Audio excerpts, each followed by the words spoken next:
بسم اللہ الرحمن الرحیم. سامعین و ناظرین، ہماری گفتگو احکام شرعیہ میں چل رہی ہے اور احکام شرعیہ میں چیپٹر ہے خمس کا.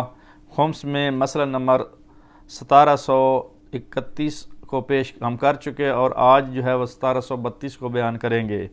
تو اس کا متن کچھ یوں ہے: اگر کوئی شخص کسی شخص شیعہ اثنا عشری مسلمان کو کوئی ایسا چیز یا ایسی شے عطیہ دیتا ہے جس کا خمس نہ دیا گیا ہو، یعنی عطیہ دینے والے نے خمس ادا نہیں کیا اور عطیہ دیتا ہے، تو اس کے خمس کی ادائیگی کی ذمہ داری عطیہ دینے والے پر ہے، اور جس شخص کو عطیہ دیا گیا ہے اس کے ذمے کچھ بھی نہیں ہے.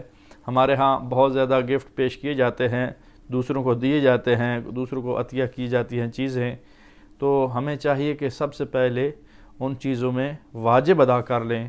اگر واجب ادا نہیں کیا تو عطیہ کر بھی دیا ہے تو اس عطیے کا کوئی فائدہ نہیں، آپ کی ذمہ داری ابھی باقی ہے.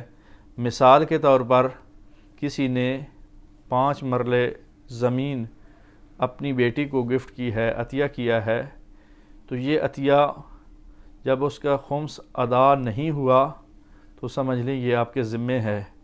یہ آپ کا احسان نہیں بلکہ آپ کے واجب جو ہے آپ کی ذمہ داری میں ہے، اور بیٹی کے اوپر کچھ بھی نہیں ہے.